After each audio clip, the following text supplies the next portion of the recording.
Kita akan berdiskusi mengenai hal ini bersama dengan Monique Rizkers, pendiri Hadassah of Indonesia, dan Sudarnoto Abdul Hakim, Ketua MUI Bidang Hubungan Luar Negeri. Assalamualaikum, selamat malam Pak Noto dan Mbak Monique.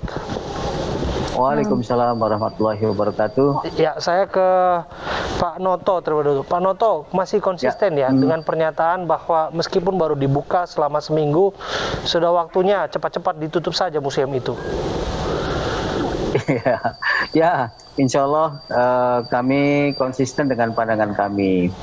Karena pertama, yang pasti begini, peristiwa Holocaust-nya itu adalah peristiwa kejahatan kemanusiaan yang memang kebetulan yang menjadi korban adalah kawan-kawan dari Yahudi di Jerman ya, yang dilakukan oleh Hitler dengan Nazis, dengan Nazinya ya, itu sebuah kejahatan yang sangat besar.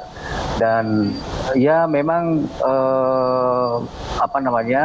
terutama kalangan masyarakat Yahudi dan sebetulnya secara khusus pemerintah Jerman sebetulnya yang sangat berkepentingan untuk mengingat-ingat peristiwa Holocaust ini. Tapi kami dari Majelis Ulama menilai bahwa keberadaan museum ya, bukan Holocaust-nya ya, keberadaan museum Holocaust ini tidak tepat dilakukan di Indonesia. Ya, kita dapat poinnya.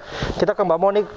Bagaimana tanggapan Anda bahwa dibangunnya museum ini nggak punya nilai tambah untuk kebangsaan kita? Ya, terima kasih untuk kesempatan yang diberikan kepada saya.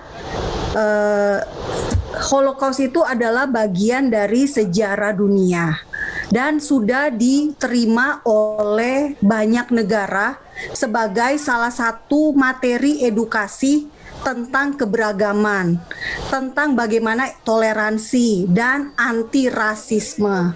Dan baru-baru ini, tanggal 22 Januari, PBB menetapkan resolusi menolak penyangkalan terhadap negara-negara, terhadap orang-orang yang menyangkali Holocaust itu sendiri. Jadi secara resmi PBB sudah mengadopsi resolusi gitu ya. Nah, resolusi ini adalah untuk memastikan tidak ada yang menyangkal atau menolak Holocaust. Nah, yang terjadi di Indonesia beda beberapa hari saja dari penetapan resolusi PBB tersebut, malah kita menolak keberadaan Museum Holocaust. Nah, kalau kita lihat tadi dari gambar, itu pameran Holocaust selama setahun. Jadi sebetulnya tidak masalah, diterima saja dulu. Nah, urgensinya apa sebetulnya, Mbak Monique, yang Anda tangkap? Urgensinya saat ini, menurut data dari Wahid Institute, kebencian terhadap Yahudi menempati nomor 3 terbanyak di Indonesia. Data tahun 2016 dan 2017. Orang Yahudi paling dibenci di Indonesia. Faktanya tidak ada orang Yahudi di Indonesia gitu. Tapi kenapa ada kebenciannya? Sebentar, saya harus koreksi. Ada komunitasnya kan di Minahasa, maka komunitas ini juga yang mendirikan ini museum. Komunitas Yahudi ini adalah komunitas keturunan berdarah Yahudi. Jadi orang lahir kan nggak bisa milih ya jadi orang apa. Orang Arab, orang Tionghoa, orang Cina. Nah, sama orang-orang berdarah Yahudi lahir di Indonesia dan kemudian mereka ini ada di Indonesia lahir hidup sebagai orang Indonesia. Tetapi dari data yang dihasilkan dari survei yang dihasilkan oleh Wahid Institute tahun 2016 dan 2017 ada kebencian terhadap orang Yahudi. Nah, tentu yang dimaksud bukan Yahudi keturunan berdarah Yahudi yang ada di Indonesia. Bagaimana Pak Noto? Jadi intinya adalah keberadaan museum ini justru sangat bagus untuk orang Indonesia karena kita juga perlu mengedukasi tentang orang Yahudi itu sendiri gitu loh. Bagaimana Anda menanggapinya Pak Noto? Iya begini, sekali lagi peristiwa Holocaust itu sudah menjadi sejarah ya, tidak tertolak ya. Ini yang pertama, pembicaraan kita pada malam hari ini tentang museum itu juga tidak ada kaitannya dengan soal kebencian orang Indonesia kepada Yahudi. Jadi kalau dikaitkan dengan risetnya Wahid Institute tidak relevan. Kalau museum itu, kan saya tahu juga museum saya orang sejarah. Museum itu di mana-mana, apa namanya, maksudnya adalah mengedukasi. Itu betul tadi Mbak Monik sudah benar, mengedukasi. Tetapi persoalannya adalah materi edukasinya itu apa? Kalau bagi bangsa Indonesia secara khusus diberi materi tentang Holocaust ya tidak tepat. Karena kepentingan bangsa Indonesia sekarang ini, Mas dan Mbak Monik, menurut hemat saya itu adalah untuk membangun misalnya nasionalisme. Loh sekarang ini persoalan nasionalisme itu sekarang juga sedang menghadapi tantangan yang sangat luar biasa. Kemudian soal patriotisme ya, kemudian soal radikalisme ya, itu penting. Tentu ada dampak jadi, Pak Noto apabila memang dirasa hal ini tidak diterima oleh sebagian besar kalangan masyarakat. Sebetulnya apa sih dampak yang paling dikhawatirkan? Mengapa harus menolak begitu keras keberadaan museum ini? Begini, momentumnya tidak pas karena ini ada kaitannya dengan situasi di Timur Tengah terkait dengan ekstremisme Zionisme, Yahudi Zionisme Israel ya. Oke. Sejak tahun 48 sampai hari ini kejahatan yang dilakukan oleh pemerintahan Israel tidak berhenti. Jadi Zionisme itu sama saja jahatnya dengan Holocaust ya.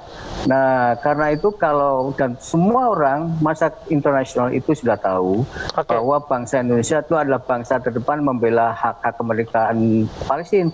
Bagaimana perasaan masyarakat Palestina kalau seandainya ternyata di sini ada museum Holocaust. Ya. Nah, ini ya. Saya kembali ke Mbak Monik juga demikian. Pandangannya sudah dijelaskan soal kita punya hubungan kebatinan dengan saudara-saudara kita di Palestina yang merasa terzalimi oleh Zionis. Menerima edukasi Holocaust bukan berarti meniadakan dukungan orang Indonesia terhadap kemerdekaan Palestina. Itu satu hal yang sudah jelas. Di mana-mana negara-negara Arab pun meski mereka berdamai dengan Israel, mereka tetap bisa mendukung atau membantu Palestina itu berdiri sebagai sebuah negara yang sudah punya presiden saat ini. Baru-baru ini Mahmud Abbas terpilih lagi sebagai presiden untuk kesekian kalinya. Nah, jadi tidak perlu khawatir dengan keberadaan Museum Holocaust. Apalagi kalau dikait-kaitkan dengan yang tadi, Zionisme sama dengan Holocaust. Tidak, berbeda, sangat berbeda. Karena Holocaust adalah genosida terhadap orang Yahudi secara sistematik. Yang terjadi dengan Israel dan Palestina adalah akibat terjadinya perang Arab Israel tahun 1948, maka berdiri negara Israel. Jadi ini karena perang dengan genosida, dua hal yang berbeda loh. Oke, jadi saya tangkap ada unsur kemanusiaan yang Anda maksudkan di sana. Bagaimana? Apakah ini bisa diterima, Pak Noto? Ini kaitannya dengan kemanusiaan yang seharusnya bisa menjadi pelajaran bersama, tidak diulang lagi. Iya, soal kemanusiaan, agama apapun, Islam itu juga menolak adanya genosida, Holocaust, pembunuhan pribadi itu ditolak. Ini persoalannya adalah Holocaust sebagai historical event di Jerman, ya, yang secara langsung sebetulnya melibatkan pemerintahan Jerman pada waktu itu. Nah, kalau ini menjadi pelajaran, saya setuju dengan ini menjadi pelajaran. Tapi pelajaran bukan untuk orang Indonesia. Pelajaran bagi mereka yang selalu melakukan kejahatan, itu yang paling penting. Indonesia tidak perlu diingatkan dengan monumen Holocaust. Kalau mau bikin monumen yang terkait dengan membangkitkan upaya nasionalisme bangsa. Jadi soal kemanusiaan ini tidak ini memang menjadi concern kita. Tapi ini adalah monumen. Saya setuju. Monumen berbeda ya dengan Zionisme, tentu berbeda. Tetapi ini ruang politik publik loh. Kalau boleh saya tambahkan, Mas Abraham, Pak Sudarnoto. Singkat saja Mbak Monik, ya, waktu kita sangat terbatas. Yasser Arafat, pemimpin PLO dan presiden pertama Palestina, datang ke Museum Anne Frank di Amsterdam. Anne Frank itu adalah korban Holocaust. Jadi Anda bisa bayangkan. Jadi poin yang Anda sampaikan harusnya kita bisa menerima sejarah itu sebagai sejarah kemanusiaan. Itu sesuatu yang biasa, sesuatu yang adanya edukasi. Kita akan tunggu seperti apa tindak lanjutnya. Adalah sesuatu yang biasa. Iya. Terima Ya, kasih. saya tahu itu. Terima kasih Pak Noto, terima kasih Mbak Moni. Sayang sekali waktu kita terbatas. Lain kesempatan barangkali kita masih punya waktu untuk berdiskusi mengenai ini. Terima kasih.